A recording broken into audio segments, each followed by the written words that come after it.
오늘 우리에게 주시는 하나님의 말씀을 읽습니다. 마태복음 9장 35절에서 38절까지의 말씀입니다. 예수께서 모든 도시와 마을에 두루 다니사 그들의 해당에서 가르치시며 천국 복음을 전파하시며 모든 병과 모든 약한 것을 고치시니라. 무리를 보시고 불쌍히 여기시니 이는 그들이 목자 없는 양과 같이 고생하며 기진함이라. 이에 제자들에게 이르시되 추수할 것은 많되 일꾼이 적으니 그러므로 추수하는 주인에게 청하여 추수할 일꾼들을 보내주소서 하라 하시니라. 아멘. 프랑스의 사상가 사르트르가 인생은 B와 D 사이의 C다고 정의를 내렸습니다. B는 버스데이, 생일입니다. D는 죽는 날, 데스데이, 사이의 초이스다. 우리는 살아가는 동안에 크고 작은 많은 선택을 해야 됩니다. 무엇은 옷을 입을까? 작게는 무엇을 먹을까에서부터 앞으로 어떤 전공과 직업을 선택할까에 이르기까지 수없는 선택의 기로에 놓여 있습니다. 이런 말이 있어요. 살찌는 건 체질이 아니고 습관이다. 살찌는 습관이다. 별로 안 좋아하시는 분이 계실 거예요. 제가 한 말이 아니고 KBS 생로병사의 비밀에서 물만 보고도 살찐다는 건 아니라는 거예요. 살찌는 체질이 있는 게 아니고 살찌는 습관이 있다는 거예요. 그럼 우리는 어떤 선택을 해야 될 것입니까? 오늘의 내 모습은 과거의 선택의 결과예요. 그럼 미래의 여러분의 모습은 어떻게 될까요? 현재 오늘의 어떤 선택을 하느냐에 달려있는 줄 믿으시기 바랍니다. 아멘 소리가 약한 것 같아. 인류는 선택을 첫 단추를 잘못 끼웠어요. 에덴 동산에서 아담과 하와가 선택을 잘못해서 사망이 들어오고, 예수 그리스도가 겟세마네 동산에서 선택을 잘해서 십자가를 선택해서 구원이 들어왔어요. 파스칼이라는 물리학자는 인류는 에덴 동산에서 실패를 맛보았고 겟세마네 동산에서 승리를 얻게 되었다. 여러분, 그 승리가 저와 여러분의 것임을 믿으시기 바랍니다. 예수님의 승리가 우리의 것이에요. 그래서 우리가 살아가면서 선택하는 것 중에 몇 가지 중요한 선택이 있는데 그 바로 직업의 선택이에요. 하나님을 안 믿었던 니체도 직업은 인생의 등뼈다, 척추라 그랬어요. 직업을 선택하고 전공을 선택하는 거 중요합니다. 요즘에 의사들은요, 내과나 외과를 잘 안 전공을 지원 안 한대요. 그럼 피부과 이런 데를 많이 지원한다는 이야기를 들었습니다. 피부과 의사의 좋은 점이 있대요. 첫째, 밤중에 찾아오는 환자가 별로 없대. 두 번째로 피부병으로 죽는 경우도 많지 않다고 합니다. 세 번째로는 피부병은 완치가 잘 안 되기 때문에 환자를 오래 상대할 수 있다는 좋은 점이 있어요. 네 번째로는 의료 분쟁에 휘말릴 위험도 그만큼 줄어듭니다. 이 모든 의사들이 공통적으로 싫어하는 말이 있대요. 무슨 말일까요? 앓느니 죽겠다. 의사들이 그런 말은 싫어한대요. 앓으면 병원을 가지 앓느니 죽겠다 하면 모든 의사들이 안 좋아하는, 한 의사가 가장 안 좋아하는 말이 있어요. 밥이 보약이다. 치과 의사가 안 좋아하는 말이 있죠. 이 없으면 잇몸으로 산다. 산부인과 의사는 뭘 안 좋아할까요? 무자식이? 그래갖고 우리나라에서 가장 오래된 여성병원이 이제 경영난에 3년 적자가 났어요. 제1병원이 63년도에 최초의 여성병원인데요. 애를 안 낳아가지고 경영 어려워졌어요. 그 다음에 또 뭐가 있나? 성형외과 의사가 싫어하는 말이 뭘까요? 생긴 대로 산다. 고쳐야 되는데 생긴 대로 산다 그러니까. 학원 강사가 안 좋아하는 말이 있어요. 안 좋아하는 사람이 있어요. 하나를 가르치면은 변호사가 안 좋아하는 사람이 있어요. 저 사람은 법 없어도 산다. 목사가 안 좋아하는 사람이 있어요. 10년 전에 예화를 다 기억하는 사람. 그러면 저 어떻게 하라고요? 벌써 15년인데 창립 15주년이 되었습니다. 하나님의 은혜가 너무나 놀랍고 커서 우리가 또 교회도 선택하는 시대가 되었지만은 배우자 선택이 또 중요합니다. 왜냐하면 직업의 선택도 중요한데 평균 수명이 길어지니까 함께 사는 날들이 참으로 많아요. 그래서 요즘에는 뭐 이혼이라는 말 대신에 뭐 결혼이라는 말, 그런 말까지 등장했는데, 자, 직업의 선택, 배우자의 선택, 그리고 더 중요한 선택이 믿음의 선택이에요. 왜냐하면 그 사람이 어떤 신앙과 종교를 갖는냐에 따라서 가치관이 달라지기 때문에 그래요. 우리가 여호수아가 죽기 전에 고별 설교를 여호수아서 24장에 하면서 자기 후세들에게 이런 말씀을 유언으로 남겼습니다. 같이 한번 읽어봅니다. 만일 여호와를 섬기는 것이 너희에게 좋지 않게 보이거든 너희 조상들이 강 저쪽에서 섬기던 신들이든지 또는 너희가 거주하는 땅에 있는 아모리 족속의 신들이든지 너희가 섬길 자를 오늘 택하라. 오직 나와 내 집은 여호와를 섬기겠노라 하니. 여러분이 선택하셔야 돼요. 나는 어떤 종교와 신앙을 가질 것이냐. 그리고 교회도 선택하는 시대가 되었습니다. 하나님의 사람 모세와 여호수아를 제외하고는 가나안 땅에 들어가지 못했어요. 그들은 감사를 선택하고 하나님 앞에 늘 빚진 마음을 갖지 않고 원망과 불평을 선택해서 결국은 가나안 땅을 놓치고 말았습니다. 오늘 우리 한국 교회가 처한 현실은 그렇게 넉넉하지 않습니다. 왜냐하면 일단 조금 전에 제가 언급했던 것처럼 아이를 많이 낳잖아요. 저출산입니다. 두 번째로는 탈종교화 현상이 일어납니다. 이 문명과 소득이 높아지면은 탈종교화가 뭐냐면은 기독교가 됐든 불교가 되었든 유교가 되었든 종교를 안 갖는 인구가 느는 시대가 탈종교화 시대예요. 또 세 번째가 뭐냐면 세속주의 물결이 교회 안에 들어옵니다. 그러니까 세상의 가치관이 교회 안에 들어오기 때문에 우리는 이 시대가 참으로 교회적으로는 참 어려운 그런 도전이 만만치 않다. 그렇다고 우리가 쉽게 낙심해서는 안 됩니다. 나폴레옹이 리더는 희망을 파는 상인이라 그랬어요. 우리 경제적으로 참 어렵지만은 지도자들은 자꾸 어려운 측면만 얘기해서는 안 된다는 거예요. 우리도 희망이 있다. 잘할 수 있다. 이순신 장군이 외적을 물리쳤던 시대가 서양 역사로 보면 종교개혁이 일어난 지 한 80년 만에 이순신 장군이 명란 대첩을 승리로 이끕니다. 근데 선조의 부름을 받고 장계를 올렸는데 그 장계가 여러분 잘 아시는 것처럼 상류시비 미신불사라는 한문으로 된 글을 올렸어요. 상류시비 미신불사는 무슨 뜻이냐? 아직도 12척의 배가 남아있다는. 그리고 신 이순신이 미신불사 죽지 않았으니까 외적을 물리칠 수 있다는 거예요. 그 당시에 선조는 이미 절망하고 포기해갖고 수군을 다 폐지해버리고 권율 장군을 도와서 다 육군으로 합류하라는 명을 내렸어요. 그런데 이순신 장군이 봤을 땐 이렇게 하면 나라를 잃어버리는 거예요. 그래서 장계를 올린 거예요. 임금님 앞에 상류시비 12척의 낡은 배가 있지만은 신이 아직 죽지 않았으니까 수군을 지킬 수 있습니다. 그래서 명랑대천에 해전에 가서 133척을 12척으로 물리쳤어요. 이거는 세계 해전사에 있을 수 없는 일이에요. 기적과 같은 일들이 일어났습니다.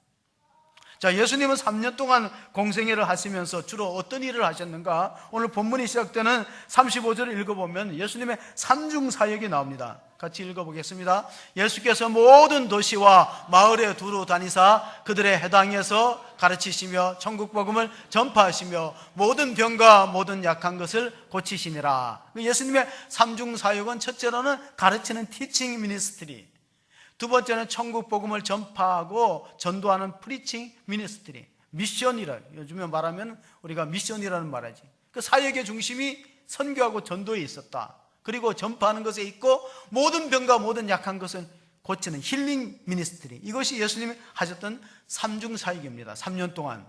그러므로 어거스틴 같은 5세기의 교부는 교회가 하는 일이 뭐냐? 교회는 딴짓하면 안 된다. 교회는 딴 일에 집중하면 안 된다. 교회는 예수님이 하셨던 사역을 계승하고 물려받아야 그게 교회의 본질적인 사역이다. 그럼 뭐냐? 교회는 훈련하고 가르치는 걸 해야 돼요. 성도를 훈련시키고 가르치는 것이 예수님의 가르침을 본받아야 돼요. 두 번째는 전도하고 선교하는 일에 집중하셔야 돼요. 그리고 치유와 회복을 위해서 셀과 소그룹들이 살아나야 돼요.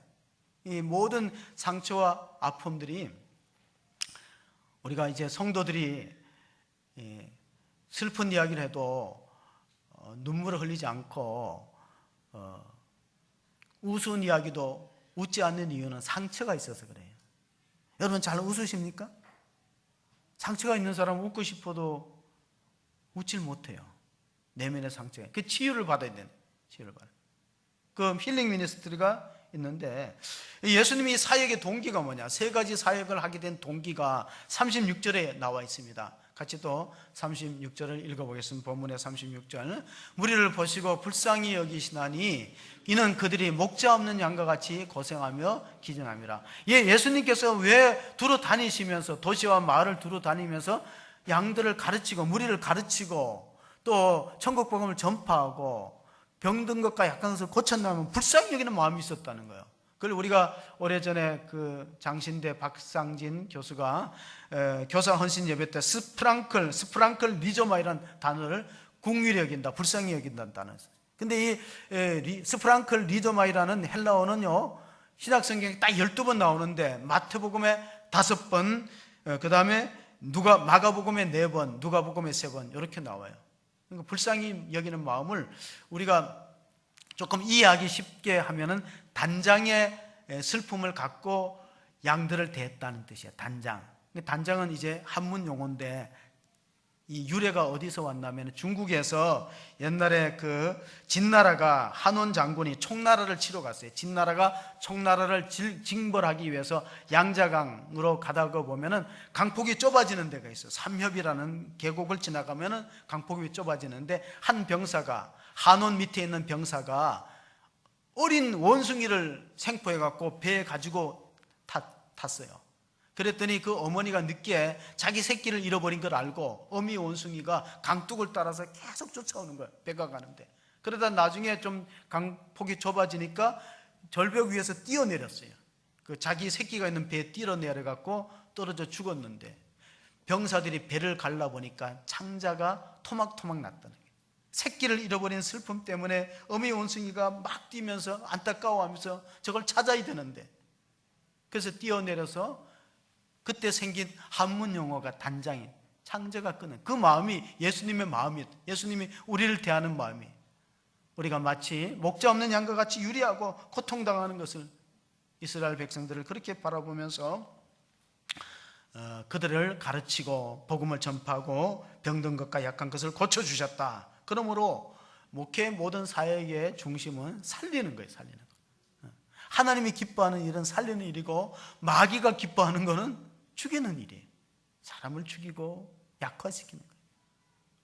여러분은 어떤 선택을 하고 신앙생활을 합니까? 어떤 분은 하나님이 기뻐하는 선택을 잘 안 하려고 해요. 이렇게 하면 하나님이 기뻐하는 걸 알면서도 몸이 말을 안 듣는, 헌신이 따르지 않는 경우가 너무나 많이 있기 때문에 오늘 예수님께서 제자들을, 12제자를 부르셔서 이렇게 기도하라고 명령했는데 우리가 마지막으로 37절, 38절을 보면은 이런 기도를 부탁했어요. 이에 제자들에게 이르시되 추수할 것은 많되 일꾼이 적으니 그러므로 추수하는 주인에게 청하여 추수할 일꾼들을 보내주소서 하라 하시니라. 우리를 다스릴 왕을 달라고 하지 말고 정치, 경제 이런 거를 구하는 것보다가 정말 교회가 기도할 건 추수할 일꾼이라, 생명을 얻는 일꾼, 복음을 전하여서 생명을 구원하는 일꾼이 절대적으로 필요하다. 6.25 전쟁과 같은 비극이 다시 되풀이되지 말아야 될 것은, 지금 북한이 만약에 공격을 하면은, 제가 최근에 본 자료에 의하면은 서울 시내의 10분의 1이 죽을 수 있다는 통계도 나왔어요. 서울 시내의 10분의 1. 그만큼 가공할 만한 화력과 핵무기를, 또 거기다가 화학무기까지 쓴다 그러면은 마치 21세기의 재앙이 초래될 수 있을 만큼. 6.25 전쟁 때 피난길에 그 자녀를, 어린 딸을 잃은 노랫말 작사가가 있어요. 반야월이라는 이름이, 아마 지금 세상을 떠난 것으로 알고 있는데, 그 단장의 메아리 곡 여러분 아시죠? 거기 2절에 보면은, 가사에 보면 이런 말이 있습니다. 아빠를 그리다가 어린 것은 잠이 들고 동지 섣달 기나긴 밤 북풍 한설 몰아칠 때 당신은 감옥살이 그 얼마나 고생을 하고 10년이 가고 100년이 가도 사람만 돌아오서 한마는 위아리 고개가 6.25 때 격전지대예요. 거기 우리나라 군인하고 북한 군인들이 거기서 그 성북구 미아 동해에서 치열하게 싸웠다네. 그리고 많은 사람들이 포로로 붙들려갔어요. 그런 비극이 되풀이되지 않기 위해서는 우리가 어떤 태도로 신앙생활을 해야 될 것인가? 오늘 추수할 꾼이 왜 필요한가? 예수님이 하신 사역 가운데 가장 마지막 클라이막스는 십자가에 자신을 못 박고 우리를 구원하신 사역이기 때문에 그것을 우리는 예수님을 가리켜서 헨리 나우엔이 상처 입은 치유자라는 표현을 썼어요. 뭐냐? 예수님은 손과 발에 못이 박혔잖아요. 그 못이 박힘으로 인하여서요 우리가 구원받기 때문에 예수님의 상처로 우리가 치유를 받는다. 그리고 헨리 나우엔은 교회라는 것을 이렇게 표현했어요. 결코 함께 살고 싶지 않은 사람들이 언제나 같이 사는 것이 공동체다. 함께 살고 싶지는 않아요. 그러나 함께 있어야 되는 게 공동체. 어떻게 보면 우리를 힘들게 하는 사람은 멀리 있는 사람이 아니에요. 우리 가까운 가족이나 내 주변에 있는 사람일 수 있는데 그럼에도 불구하고 우리가 추수할 일꾼이 되어야 될 이유가 무엇인가? 예수님은 십자가에 죽으심으로 나를 살렸다면 우리 또한 세상을 살아가면서 많은 상처와 아픔이 있을지라도 살리는 일에 참여하는 것이 성도의 마땅한 본진일 줄 우리가 믿고, 성도는 무엇이냐? 성도가 조금 훈련받으면 제자가 되겠죠. 가르침을 받으면. 제자가 파송을 받으면 사도라고 부르는 거예요. 그리고 그 모든 하나님의 그 사역의 목적은 살리는 일에 있다. 영혼을 살리는 일에 있다는 사실을 가슴에 담을 수 있기를 바랍니다. 그래서 예수님은 마지막 부활 승천하시면서 하늘과 땅의 모든 권세를 내게 주셨어요. 너희는 가서 모든 족속으로 민족으로 제자를 삼아 아버지와 아들과 성령의 이름으로 세례를 베풀려고 명령해 주었어요. 그 명령을, 지상명령을 잘 순종하는 교회와 성도들은 하나님께서 그들을 사용하시고 영광을 받으십니다. 우리가 오후에 볼 문중경이라는 전도사의 일대기도 보면은 17살에 시집가서 소박을 맞았습니다. 아기를 못 갖는다는 이유로 남편에게 버려진 여인이에요. 그 당시에 1930년도 버려지면은 죽은 목숨이나 마찬가지. 그래도 정말 죽고 싶은 생각이 하루에도 수없이 들었을 텐데 이성복 목사님의 설교를 듣고 은혜를 받고 예수님을 영접했어요. 그리고 나서는 그 자신의 상처와 아픔을 안고도 다른 사람을 살리는 일에 힘써서 그 신안 앞바다의 도서 지역에 100여 개의 교회를 개척하고 그를 통해서 많은 우리나라의 목회자가 배출됐는데 CCC의 그 총재였던 김중건 목사님, 정택이 우리 치유 선교원의 정택이 박사님, 수많은 사람들이, 성결교회 이만신 부흥사님, 이런 분들이 다 그 문중경 전도사님의 영향하에서 신앙생활을 했다는 거예요. 그래서 지금도 그 섬을, 신안의 섬을 천사의 섬이라고 불러요. 뭐 어떤 분은 4개의 작은 섬이 모였다고도 얘기하지만 천사의 섬 뭐냐? 천국과 같이 복음화율이 90% 돼요. 복음화율이. 그런 섬을 만들었습니다. 종교개혁자들은 종교개혁을 하면서 라틴 말 이런 말을 썼어요. 에드 폰테스라는 말을 썼는데 이 말의 뜻은 뭐냐면 근본으로 돌아가자는 거예요. 문예부흥은, 르네상스는 고대 그리스 로마의 찬란한 문화로 돌아가자는 뜻이라면 우리는 성경으로 돌아가자는 거예요. 그 성경 가운데 마태복음 10장 5절 6절에 보면 이런 말씀이 있어요. 이방인의 길로도 가지 말고 사마리아인의 고을로 들어가지 말고 이스라엘의 잃어버린 양을 찾아가라. 그 예수님께서 12제와 70명의 전도대를 향해서 주시는 명령이었어요. 이 전도라는 것은 은사가 아니고 하나님의 명령이에요. 여러분, 시집가는 여자가 애 낳는 게 은사입니까? 시집가면 당연히 낳아야죠.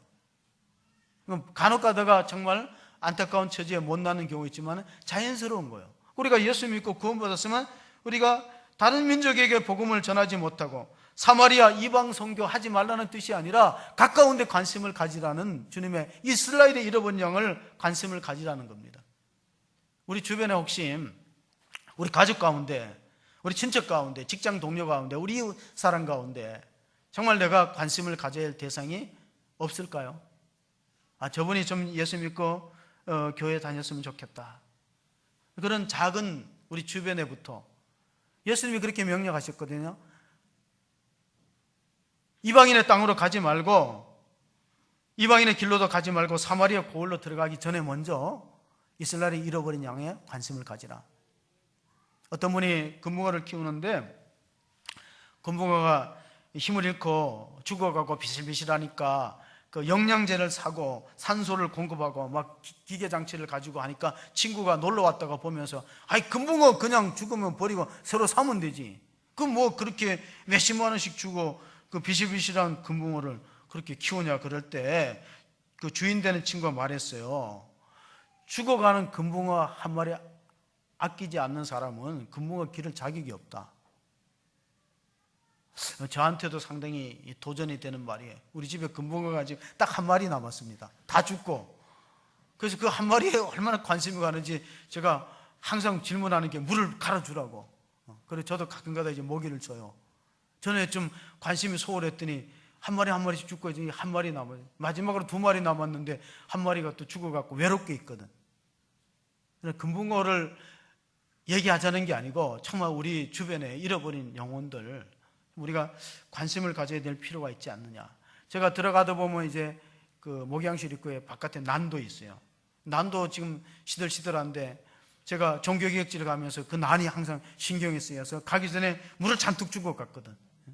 그게 이제 이로울지 안 올지는 모르지만은 우리가 한 영혼을 위해서 금붕어 한 마리도 이렇게 돈을 들이는데 우리가 한 영혼을 살릴 수 있다면은요, 우리가 전도 행사를 마땅히 해야 돼요. 어떻게 들어가든 예산이 들어가든 시간이 가든 정성이 들어가든 한 영혼을 살린다는 게 얼마나 중요한 일입니까? 시편 126편 5절 6절의 말씀을 우리 같이 한번 읽어보겠습니다. 눈물을 흘리며 씨를 뿌리는 자는 기쁨으로 거두리로다. 울며 씨를 뿌리러 나가는 자는 반드시 기쁨으로 그 곡식단을 가지고 돌아오리로다. 교회라는 나무는 세 가지 액체를 먹고 자라요.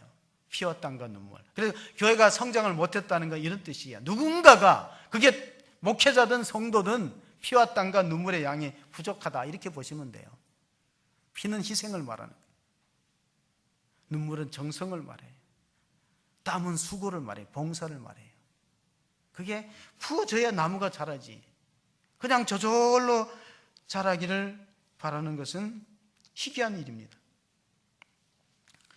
종교개혁지를 돌아보니까 루터가 1517년에 종교개혁을 일으킬 때가 34살이에요. 스위스에서 칼빈이 개혁운동을 할 때 기독교 강요라는 명제를 썼을 때가 27살이었어요. 우리나라의 언더우드 석인교사가 복음을 전하겠다고 조선 땅을 찾았을 때 20대 약간에, 20대 중반에. 이 사람들은 왜 이렇게 자기한테 이득이 없고 힘든 일을 왜 자청해서 했을까? 그 말을 가만히 보면 스프랑클 니조마이야. 불쌍히 여기는 마음. 하나님의 마음을 가지고, 아버지 당신의 마음이 있는 곳에 나의 마음이 있기를 원합니다. 아버지 당신의 눈물이 있는 곳에 나의 눈물이 있기를 원합니다. 그런 마음을 가지고 넘어온 거예요. 자기한테 뭐 어떤 이득이나 영광을 바라서 온 것이 아닙니다. 우리가 8월 달에 시편의 말씀을 속주를 읽었습니다. 그 양이라는 것이 털이 많기 때문에 물을 두려워한대요. 그래서 왜 잔잔한 실만한 물가로 목자가 인도 안 하면요, 양은 시냇물이 급하게 흐르면 물소리만 듣고도 도망가는 겁이 많은 동물이에요. 왜냐하면 양털에 물이 묻으면 자빠지고 뒹굴다가 목숨을 잃어버립니다. 우리가 생각하는 양을, 목자 이런 양과 같이 예수님이 우리를 스프랑클 니조마이 했다, 불쌍히 여겼다, 단장의 슬픔을 가지고 대했다는 그 말은 우리가 생각하는 양을 아침에 치러 나갔다가 저녁에 돌아오는 이런 양을 기르는 것이 아니에요. 팔레스타인의 양을 보면요, 목자가 양을 데리고 나면 적어도 3개월, 6개월 동안 안 들어옵니다.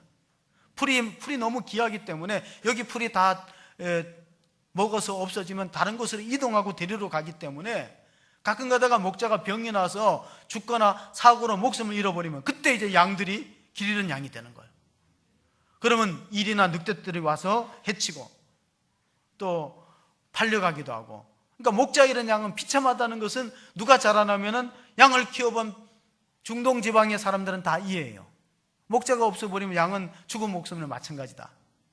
예수님께서 오신 이유가 요한복음 10장 10절에 나와 있습니다. 같이 한번 읽어보겠습니다. 도둑이 오는 것은 도둑질하고 죽이고 멸망시키는 것뿐이요, 내가 온 것은 양으로 생명을 얻게 하고 더 풍성히 얻게 하려 하는 것이다. 여기서 도둑은 사탄을 이야기합니다. 요즘은 이단 사이비가 너무나 많아요. 그래, 양을 도둑해가는, 그리고 죽이고 멸망시키는 거, 이것 때문에 많은 어려움을 교회들이 겪고 있습니다. 양은 특징이 죽을 때 소리가 없대요. 저도 이제 몽골에 한번 갔을 때 양을 잡을 때 보니까 소리가 아무도 안 나는데 양이 죽었다는 거예요. 그러니까 양이 죽을 때 피를 흘리면서 전혀 소리가 나지 않아요. 조용합니다. 그것이 양의 특징입니다. 루터는, 종교개혁자 루터는 신앙을 정의하기를 이렇게 정의했어요. 신앙은 하나님과 일상생활에서 바른 관계를 맺어가는 것이다. 그건 뭐냐? 우리가 수많은 사람을 대하잖아요. 아내를 대하고 남편을 대하고 자식을 대하잖아요. 그래? 그 하나님과의 관계 속에서 상대방을 대하라는 것이, 인간의 관계 속에서 대하지 말고, 그럴 때 가정과 개인이 치유되고 회복되기 때문에 루터가 가장 강조한 말은 교회를 교회답게 개혁하라, 성도가 성도다워지라, 목사가 목사다워지라. 이건 우리에게 중요한 과제입니다. 종교개혁이 500년이 됐지만은 성도가 성도답고 교회가 교회다워진다. Let the church be the church. 영어로 쓰면 이렇습니다.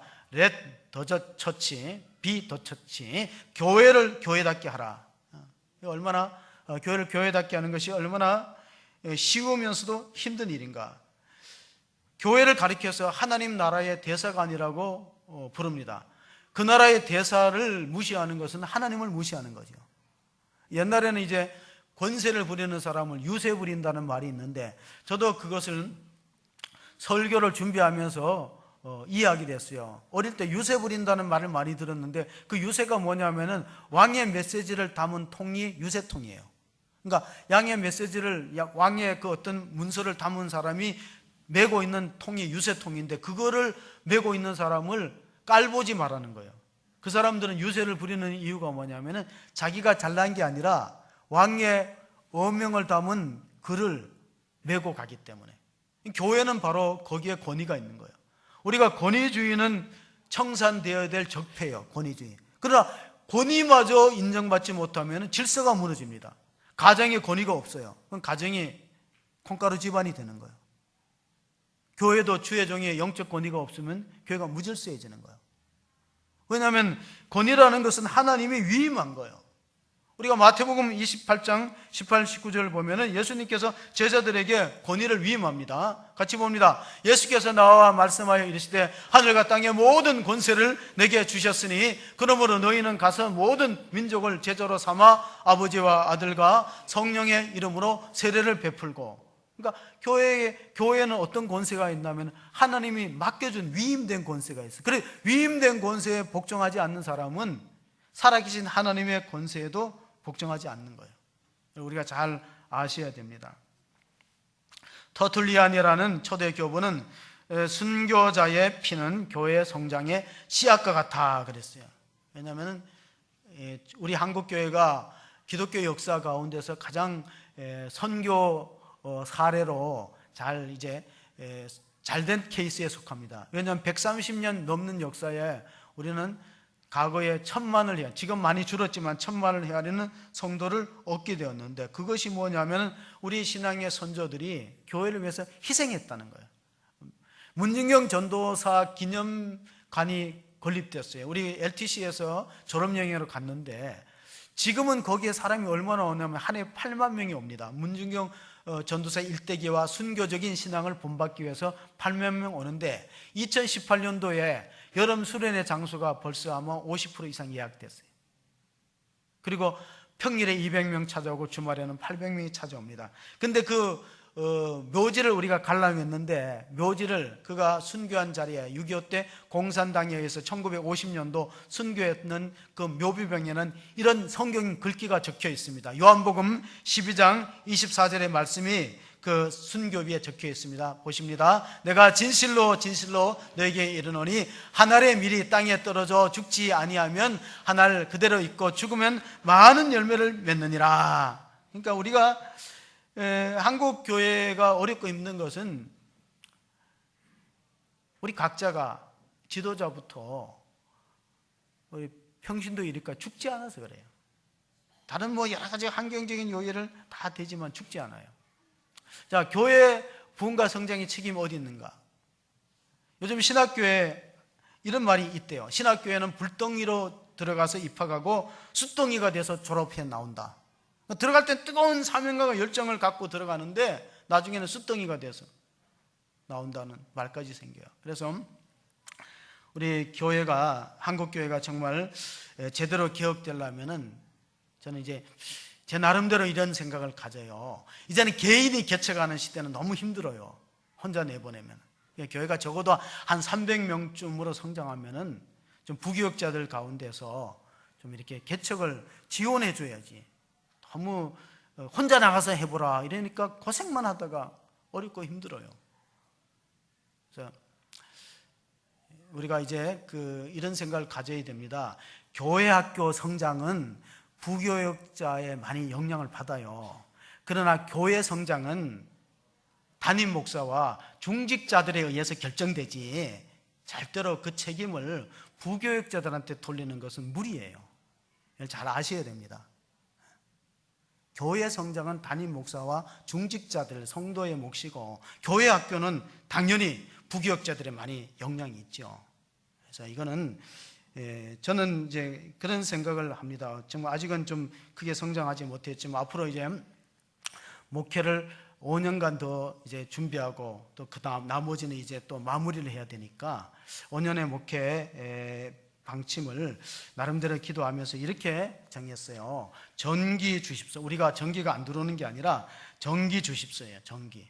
그러니까 성령의 불을 달라는 뜻이 아니라 교회가 가장 본질적으로 약한 게 뭐냐? 전기 주십시오. 전도 기도, 전기, 주일 성수. 여러분 주일 성수와 감사 생활은 성도에 마땅한 본분이에요. 11조 생활, 소그룹. 그러니까 앞으로 지도자를 세울 때 이 5가지를 잘 관심을 가져야 돼요. 따라 한번 해볼까요?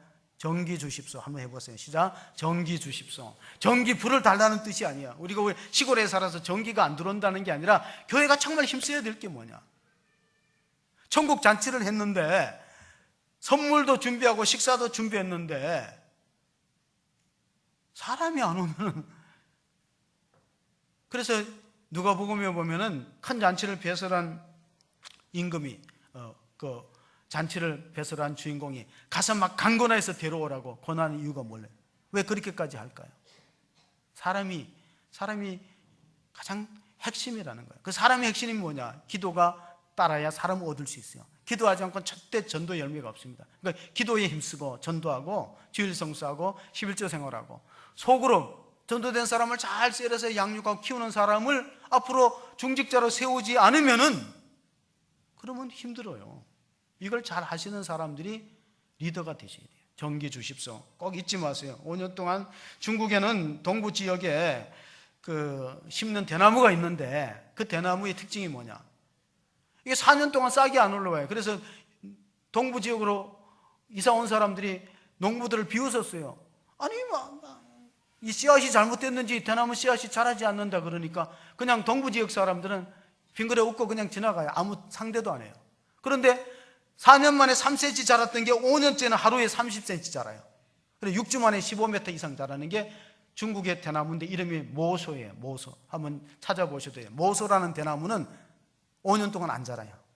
어떻게 하냐면 뿌리를 깊이 바닥에 내려요. 그러다가 5년 지나면 확 자라는데 15m 이상 자라갖고 그것을 베가지고 팔고 있어요. 교회는 그렇습니다. 성장 잠재력이 있는 교회가 되기를 바랍니다. 성장 잠재력이 있으려면 5년 동안에 5가지 본질을 해야 돼요. 전도와 기도에 힘쓰고 전기, 주일 성수, 11조 생활, 소그룹, 쇠를 잘 양육하고 목장을 할 수 있는 그런 사람이 돼야 그래야지 교회가 성장 잠재력이 있지. 가장 기본기를 무시해갖고는 다른 거 아무리 해봐야 우리가 유럽의 교회 역사를 다 보고 왔어요. 본질에서 이탈되면은 어렵다. 미국의 로키 산맥 근처에 공원이 하나 있는데 옐로우 스톤이라는 공원이 있어요. 자연 생태계를 보존하는데 거기에 술록들이 자라는데 그 술록들의 천적이 뭐냐면은 늑대들이 늑대들이 울면 술록들이 겁이 나갖고 덩치가 크다는 사슴들이 막 펄쩍펄쩍 뛰어다녀. 그러니까 사냥꾼을 풀어서 늑대를 잡기 시작했어요. 근데 이상하게 개체가 안 늘어나요. 알고 보니까 늑대가 없어지니까 술록들이 안 움직이는 거예요. 움직이지 않으니까 병 걸리고 면역성이 떨어져서 나중에는 옐로우스톤 공원 당국에 늑대를 살려야 된다. 늑대를 살려야 술록도 산다.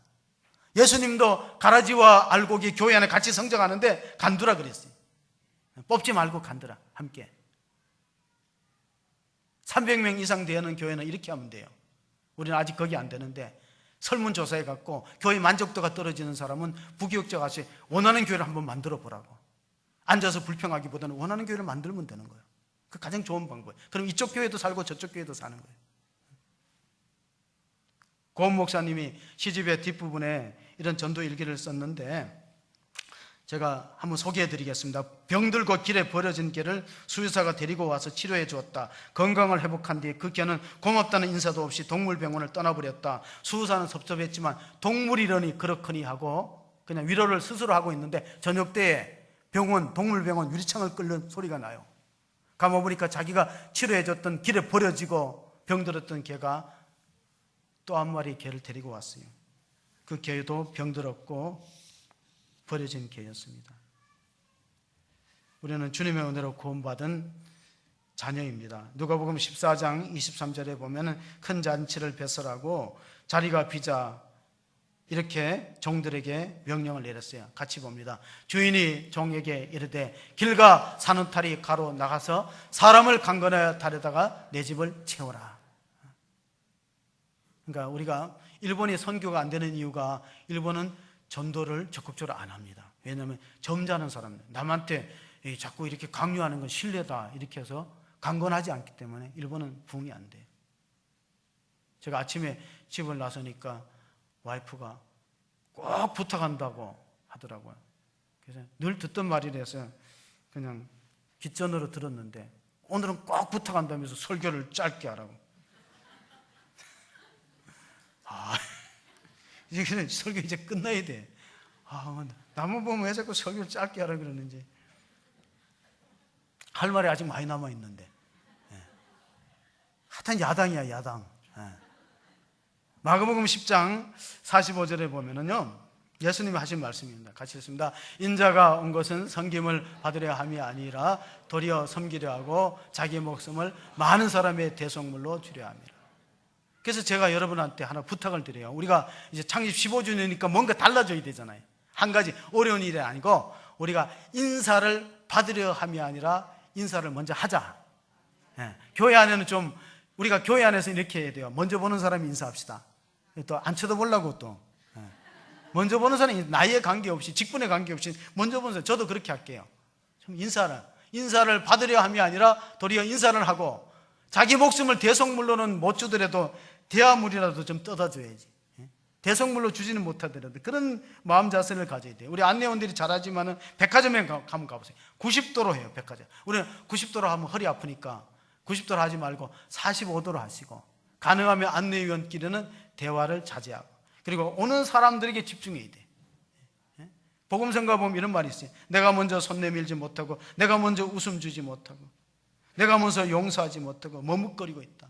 머뭇거리지 말고 우리가 이제 15주년 되었으니 작은 것부터 실천하는데 먼저 섬기는 자세, 인사를 먼저 하는 것, 그런 것부터 우리가 바꾸어 나가면 될 것입니다. 고린도전서 4장 15절에 보면은 그 사도 바울이 고린도 교회에게 주시는 말씀인데 우리가 원래 그 말씀을 주제 성기로 넣었어요. 같이 봅니다. 그리스도 안에서 1만 스승이 있으되 아버지는 많지 아니하니 그리스도 예수 안에서 내가 복음으로써 너희를 낳았음이라. 부모가 속썩이는 자녀한테 하는 말이 있어요. 너도 커서 애 키워보라.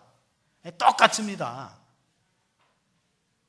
여러분이 목자의 심정을 조금이라도 알려면요, 전도해서 교회에서 그 사람이 세례받고 집사가 되고 이런 걸 경험해 보셔야 돼요.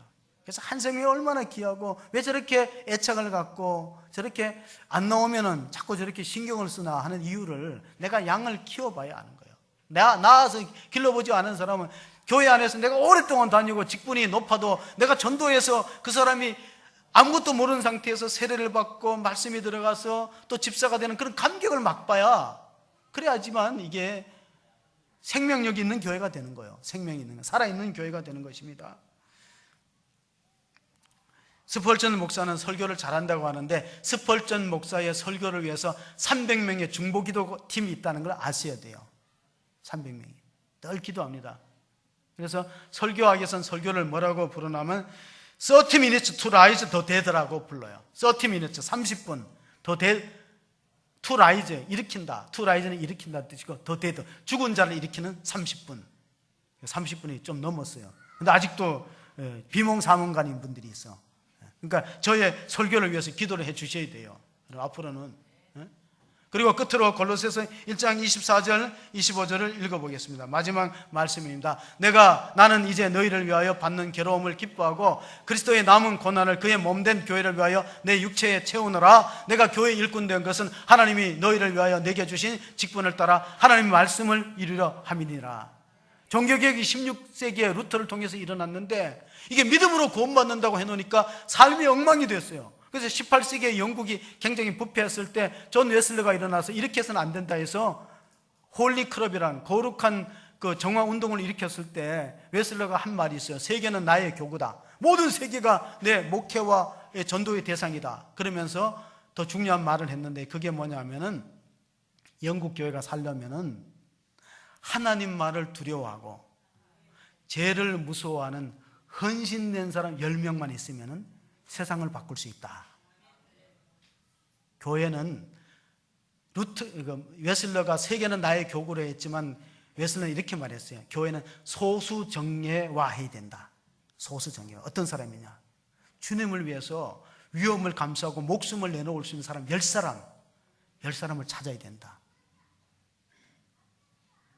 하나님만을 두려워하고 죄를 무서워하고 헌신된 10사람이 있으면 세상을 바꿀 수 있다. 기도하시길 바랍니다. 하나님 아버지 감사합니다. 오늘 우리 교회가 창립 15주년을 맞게 되었습니다. 여기까지 올 수 있도록 하나님 은혜 베풀어 주심을 감사하고 정말로 우리 교회가 해야 될 과제가 많은데 종이 너무나 부족하고 연약합니다. 기도하는 중보기도팀을 주시고 또 오늘 예수님의 사역의 가르침을 감당하는 교사와 셀리더를 주시고 또 천국 복음을 전파하는 전도하는 일꾼을 허락하여 주시옵소서. 병들고 약한 것을 불쌍히 여기고 치유하는 소그룹 공동체 셀이 살아날 수 있도록 은혜 베풀어 주셔서 우리가 먼저 사랑을 전하고 생명을 전하여서 주의 몸된 교회를 건강하게 세워갈 때 가정이 구원받기를 원합니다. 하나님 우리 주변이 복음화 되기를 원합니다. 우리 교회와 성도를 사용하여 주시옵소서. 우리의 일터와 산업에 복을 베풀어서 주를 위해서 마음껏 헌신할 수 있도록 도와주시옵소서. 오늘 또 이름 없이 빛도 없이 수고하는 성도들이 오늘 창립 15주년의 주인공들입니다. 그들을 위로하여 주시고 더 강한 손으로 붙들어 주셔서 주의 귀한 일꾼으로 사용하여 주시옵소서. 감사와 영광을 주께 돌리옵고 우리 구주 예수 그리스도의 이름으로 기도하옵나이다. 아멘.